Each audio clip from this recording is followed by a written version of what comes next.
ओम नमः सिद्धेभ्यो। नमो नमः सत्तुहितंकराय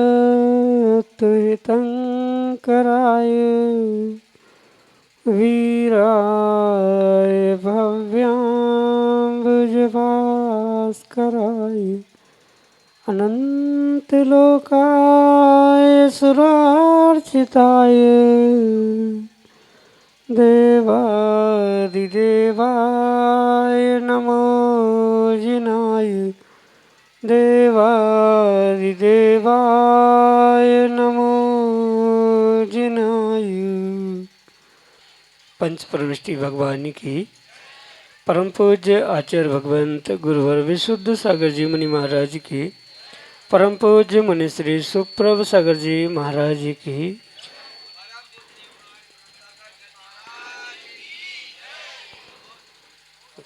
समीचीन विकल्पों का सम्यक समाधान।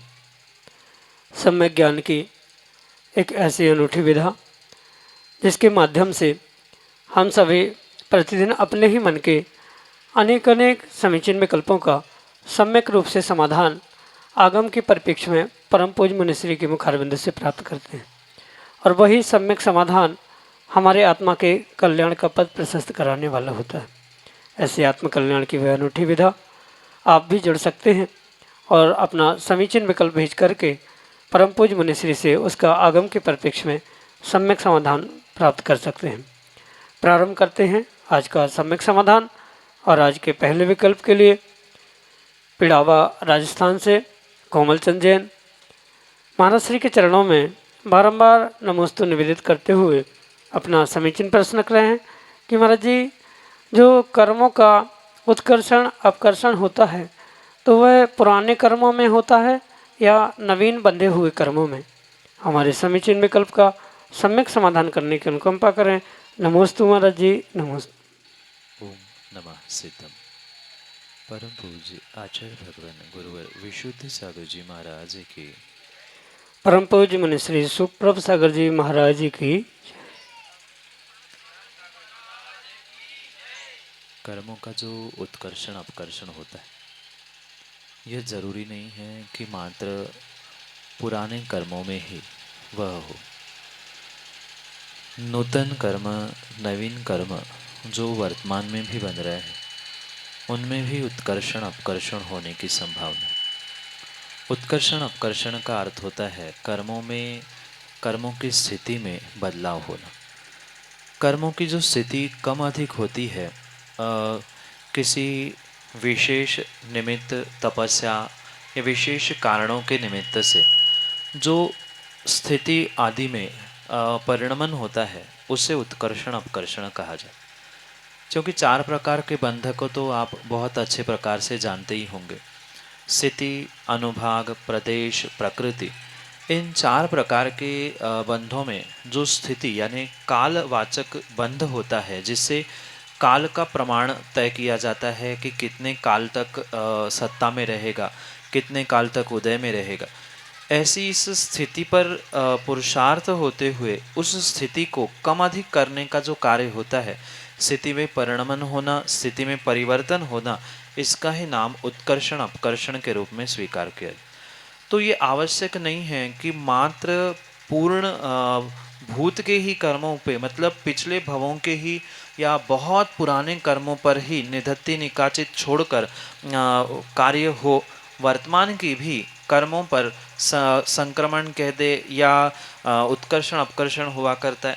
विशेष बात यहाँ पर इतनी ही समझनी होगी कि ये उत्कर्षण अपकर्षण संक्रमण आदि निधत्ति निकाचित जैसे कर्मों पर नहीं होते। अन्य सभी कर्म चाहे पुराने हो, चाहे वर्तमान भाव के हो, कल के भी क्यों ना हो, या आज के भी कुछ घंटों पहले बंध पर प्राप्त होने वाले क्यों ना हो, उन पर भी इसका प्रभाव हो सकता है। मतलब मात्र पुराने ही कर्मों का उत्कर्षण अपकर्षण नहीं होता, अपितु वर्तमान के भी कर्मों का उत्कर्षण अपकर्षण हो सकता है। उसमें कोई भी विकल्प नहीं है, कोई भी प्रश्न नहीं है। अंतर इतना ही है, विशेष इतना ही है कि निधत्ति निकाचित जो कर्म होते हैं उनका कभी भी उत्कर्षण अपकर्षण नहीं होता। तो उनको छोड़कर सभी कर्मों का, चाहे नूतन हो मतलब नवीन हो, चाहे प्राचीन हो या पूर्व में बंधे हुए हो, उन सबका ही उत्कर्षण अपकर्षण, उसके स्थिति में परिवर्तन बदलाव अवश्य ही हो सकता है। यही आपके लिए सम्यक समाधान।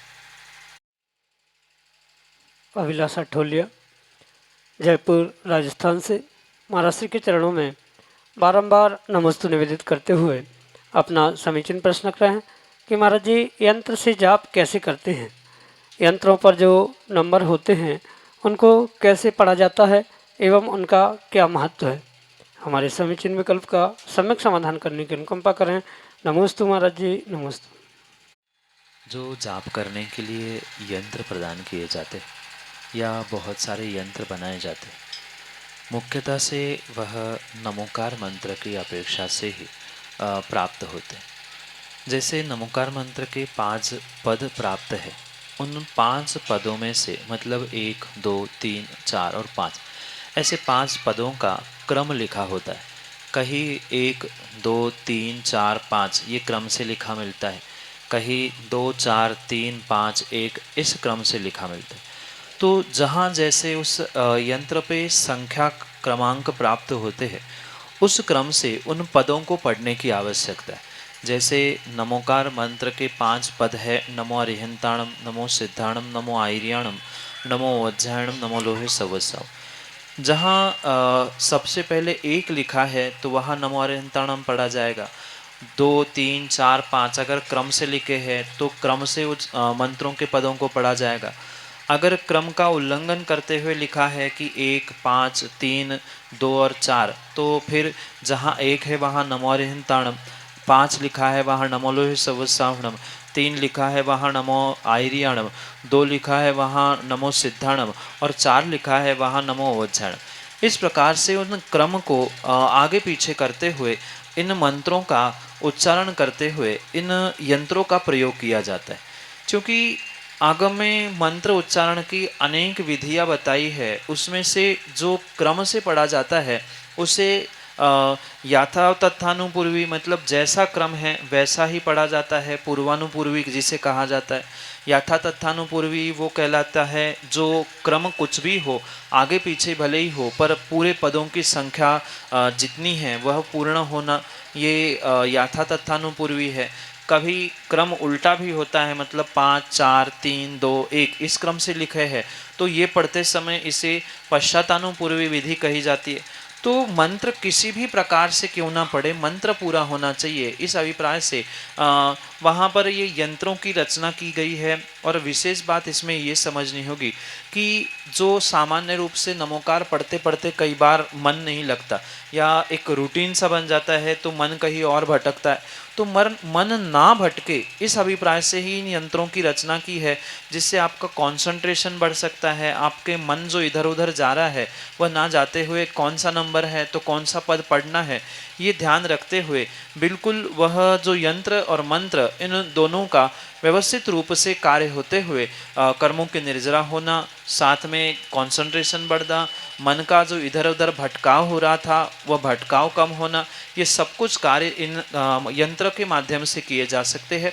यही इसका महत्व और यही इसका रूप है, जो कि आपके लिए सम्यक समाधान से। तारा जैन, छावनी अगर मध्य प्रदेश से, अगले समीचीन विकल्प के लिए। गुरुदेव नमस्ते गुरुदेव, नमस्ते गुरुदेव। हे गुरुदेव, मेरा प्रश्न ये है कि शंका ये है कि जो जाप में जो लौंग होते हैं वो बहुत से वाला खाने के लिए रख लेते हैं कि स्वास्थ्य के लिए ठीक रहते हैं, तो खाना चाहिए कि नहीं खाना चाहिए, कि विसर्जन कर देना चाहिए? जो लौंग के माध्यम से जाप की जाती है और उसमें जो लौंगों का प्रयोग किया जाता है, उन लौंग को खाने में कोई भी दिक्कत नहीं है, कोई भी दोष नहीं है, क्योंकि वह द्रव्य भगवान को समर्पित नहीं किया। अगर कोई अष्टद्रव्य भगवान को मंत्रों के माध्यम से समर्पित करते हुए स्वाहा कहा जाता है, मतलब अर्घ्यम निरूपामिति स्वाहा ऐसे कहते हुए जो द्रव्य चढ़ाई गई है वो तो निर्माल्य है, उसको खाने में दोष है, वो आप सेवन नहीं कर सकते।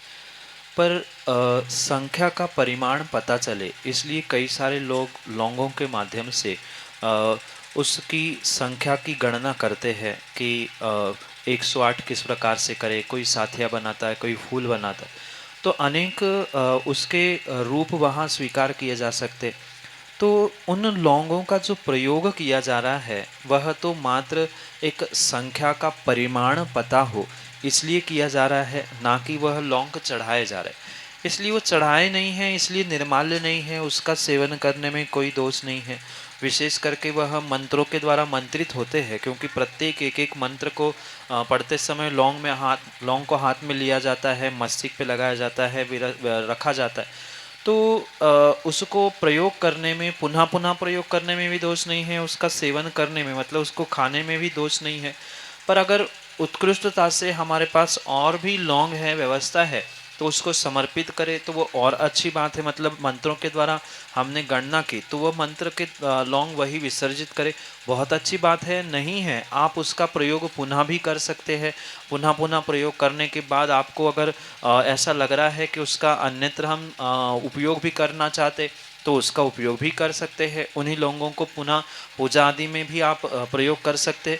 पर ये आपके अभिप्राय पर निर्भर करता है कि उन लौंगों का आपने प्रयोग किस प्रकार से किया है। मतलब उसको स्वाहा करते हुए विसर्जित कर लिया है कि मात्र मंत्रों की गणना के लिए आपने उसका प्रयोग किया है। मात्र गणना के लिए अगर उसका प्रयोग किया जा रहा है तो उसका सेवन करने में, मतलब उसे खाने में कोई भी दोष नहीं है, कोई भी पाप नहीं है। पर अगर मंत्रों के द्वारा उसे स्वाहा करते हुए, क्योंकि कुछ मंत्र स्वाहा रूप भी होते हैं, तो स्वाहा रूप कहते हुए अगर आपने चढ़ाए हैं तो उनका सेवन करना उचित नहीं है। अन्यत्र अगर उसका प्रयोग किया गया है तो उसमें कोई दोष नहीं, क्योंकि वह मंत्रों से मंत्रित है और स्वास्थ्य लाभ के लिए या अन्य भी कार्यों के लिए भी उपयोगी हो सकते हैं। यही आपके लिए सम्यक समाधान। लहर बाकलीवाल, उज्जैन, मध्य प्रदेश से अगले समीचीन विकल्प के लिए। नमोस्तु नमोस्तु नमोस्तु। मेरा प्रश्न ये है गुरुदेव कि हमारा मन अच्छे बुरे की समझ तो देता है, पर हम अपने आप को कैसे बताएं कि हमें सिर्फ अच्छे कार्य ही करने हैं। यह तो व्यक्ति का अपना स्वयं का विवेक है कि उसे कौन से समय पर क्या कार्य करना और क्या कार्य नहीं करना। क्योंकि जैसे कि आपने कहा कि मन ये गवाही देता है, समझ भी देता है कि अच्छा क्या है, बुरा क्या है। ये लगभग लगभग सभी जीव और सभी व्यक्तियों को भीतर से आवाज़ आती है, भले ही वो कितना बुरा से बुरा कार्य क्यों ना करे। पर कार्य करने के पहले एक बार भीतर लगता है, अरे यार मैं गलत कर रहा हूँ, नहीं करना चाहिए। जिस समय ये आवाज़ भीतर से आए कि मैं गलत कर रहा हूँ, उसी क्षण उसी समय हमें उस स्थान को, उस कार्य को छोड़ने का प्रयास करना चाहिए, तो ही हम बुरे कार्यों से बच सकते हैं। अन्यथा मात्र मन ने कह दिया बुरा है, करना नहीं चाहिए, और पुनः पुनः उन्हीं कार्यों में अगर व्यक्ति उलझ रहा है तो कभी भी जीवन में सुलझने का मौका उसे प्राप्त नहीं हो। जिस क्षण उसको भीतर से आवाज़ आती है या समझ आती है कि नहीं ये अच्छा है, ये बुरा है, तत्क्षण उसे अच्छे कार्य के लिए प्रवृत्त होने की आवश्यकता है। अगर उस समय पर अपने मन को, अपने आप को व्यक्ति संभाल नहीं पाता है तो स्वाभाविक रूप से वह बुरे कार्य की ओर ही बहुत सहजता से आगे बढ़ जाता है।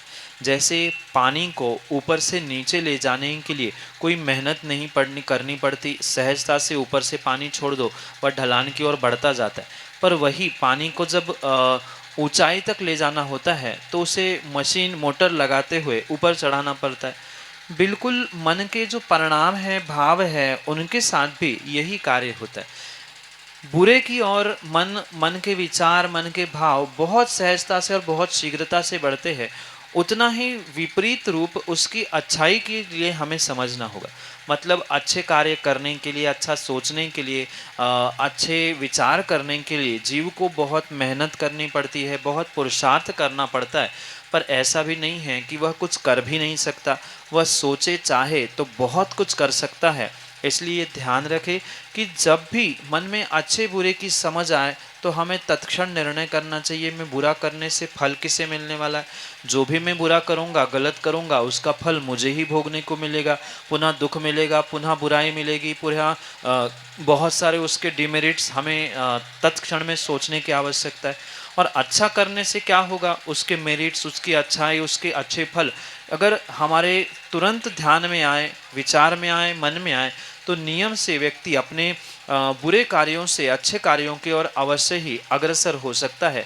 इसलिए ये प्रयास करें, सतत प्रयास करें कि बुरे और अच्छे का जब विचार मन में आ रहा है, मन गवाही दे ही रहा है कि ये अच्छा है, ये बुरा है, ऐसा करना है, नहीं करना, तत्क्षण कठोर होते हुए, विवेक रखते हुए निर्णय करना होगा कि नहीं, हमें करना है तो हम अच्छा ही कार्य करेंगे। हम बुरे कार्य से अपने आप को इस पर्याय में भी और आने वाले समय में भी दुखी नहीं करेंगे। ये प्रयास करना होगा। ये भी मैं मानता हूँ कि आज आप सोचो और आज से ही 100% अच्छाई की ओर बढ़े, ये भी संभव नहीं है। पर रोज थोड़ा थोड़ा सा पुरुषार्थ करते हुए हम रोज एक एक कदम भी अच्छा कर पाए। मतलब 99 बार हम बुराई कल करते थे तो आज हम 98, 97, 96, 95 ऐसे क्रम से रोज एक एक गलती, एक एक बुराई भी छोड़ते जाएंगे तो कभी न कभी हमारा मन, हमारे विचार अवश्य ही अच्छाई की ओर बढ़ते जाएंगे और जीवन भी हमारा अवश्य ही अच्छा होगा। क्योंकि संसार अवस्था में अच्छे बुरे विचार आना, परिणाम होना, कार्य करने के भाव होना, ये सहजता से देखने में आता है। पर सतत सतत पुरुषार्थ करने से, बुराई से हटकर हम अच्छाई की ओर अवश्य ही बढ़ सकते हैं। पर सतत पुरुषार्थ करना, मेहनत करना ये आवश्यक है। क्योंकि ये मेहनत शरीर की नहीं है। शरीर की मेहनत तो कई व्यक्ति कर लेते, पर भावों को और मन को संभालने के लिए बहुत सारी मेहनत, बहुत सारा पुरुषार्थ आज से ही करना होगा, जिससे आप बुराई से बचते हुए अच्छाई की ओर अग्रसर हो सकते हैं। यही आपके लिए सम्यक समझ है। स्नेहलता जैन, आगर, मालवा, मध्य प्रदेश से अगले समीचीन विकल्प। नमोस्तु गुरुदेव, नमोस्तु गुरुदेव, नमोस्तु गुरुदेव। मेरी यह शंका है कि कुछ भी धार्मिक क्रिया करने से पहले या पूजा करने से पहले अपन पुष्प ही क्यों लेते हैं, अक्षत क्यों नहीं काम में लेते हैं? मेरे मन में ये बहुत दिन से ये प्रश्न उठ रहा है।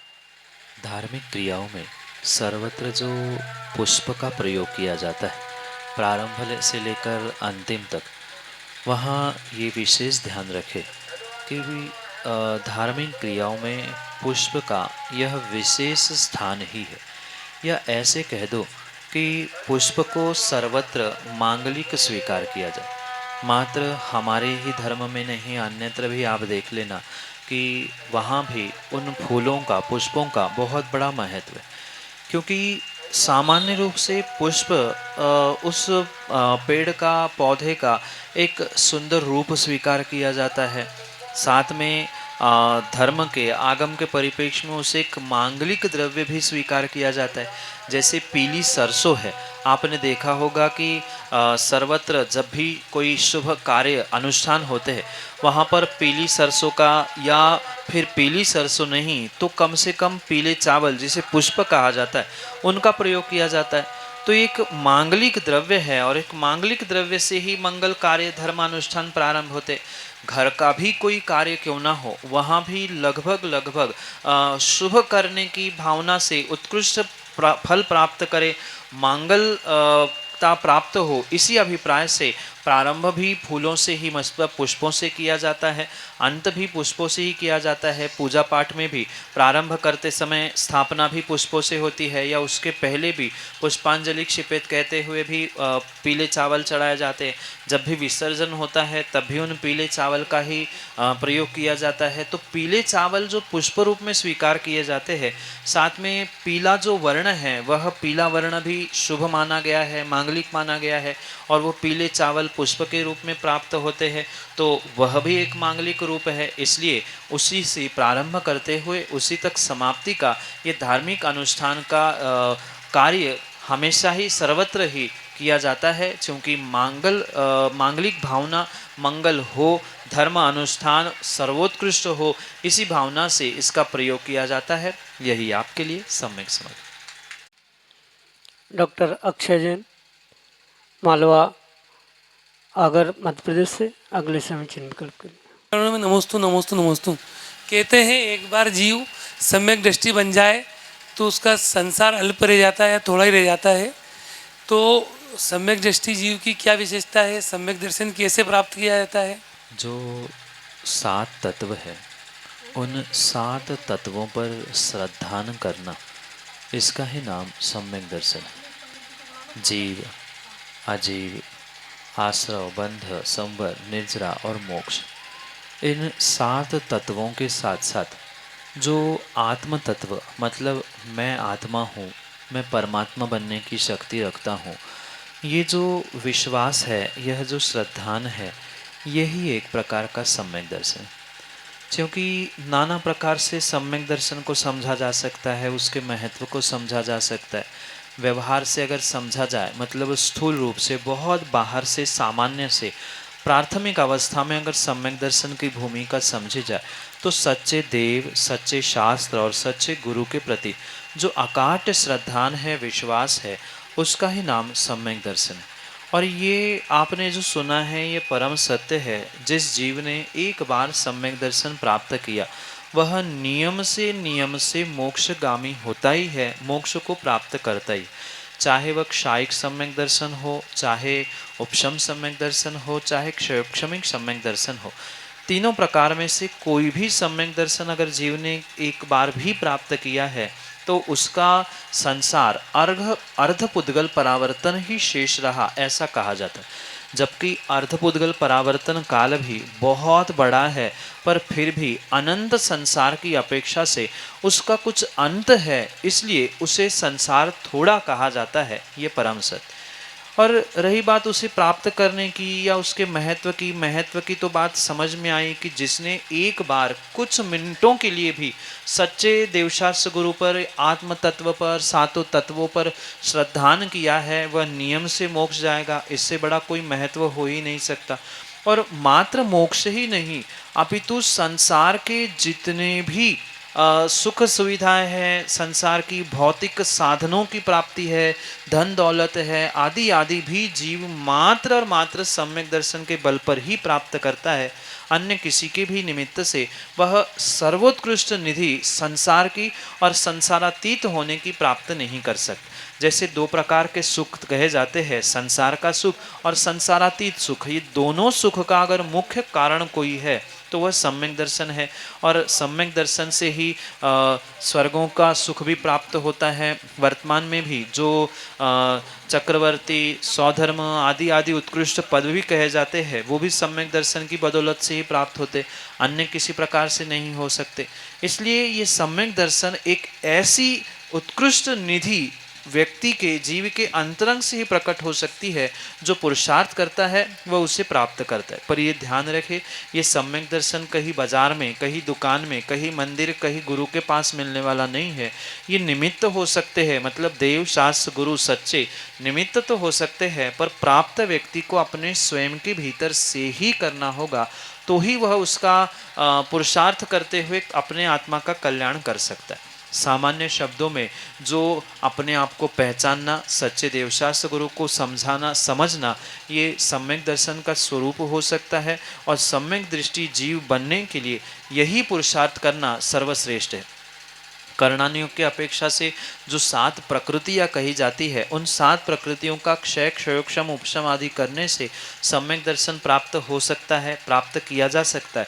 पर क्योंकि वह कर्णानियों का विषय आपको समझने के लिए, सामान्य जनों को समझने के लिए कठिन हो सकता है। सामान्य रूप से आप इतना ही समझे कि सच्चे देवशास्त्र गुरु, उन्होंने कही हुई प्रत्येक बात हम आँख मीच कर सुन सके, ग्रहण कर सके, उस पर श्रद्धान कर सके, यही हमारे लिए सम्यक दर्शन हो सकता है। और उसे प्राप्त करने के लिए हमें स्वयं के भावों को, स्वयं के श्रद्धान को वह ऐसा बनाना चाहिए कि जैसे सामने कुछ भी, कितनी ही विपरीतता क्यों ना आ जाए, पर भगवान की वाणी सत्य है, गुरु ने कहा वह अकाट्य सत्य है, जिनवाणी में लिखा है यही मेरे लिए परम सत्य है। ऐसे आज्ञा सम्यक का पालन या आज्ञा विषय रूपी धर्म ध्यान जो जीव करता है वही सम्यक दृष्टि बन सकता है। इसलिए पुरुषार्थ करे, मेहनत करे कि जो देव शास्त्र गुरु है उन्होंने जो कहा है वही मेरे लिए सर्वमान्य है, सर्व स्वीकार है। और ऐसा ही निर्णय करते हुए अपने आप को, अपने जीवन को और अपने धर्म को भी वृद्धिंगत करने का प्रयास करें। नियम से आप सम्यक दृष्टि बन सकते हैं, क्योंकि बाहर का कोई थर्मामीटर नहीं है। जैसे किसी बुखार वाले पेशेंट को देखने से, थर्मामीटर लगाने से समझ में आता है कि इसे इतनी डिग्री बुखार है, ऐसा कोई सम्यक दृष्टि की बाहर के लिए थर्मामीटर रूप पहचान नहीं है।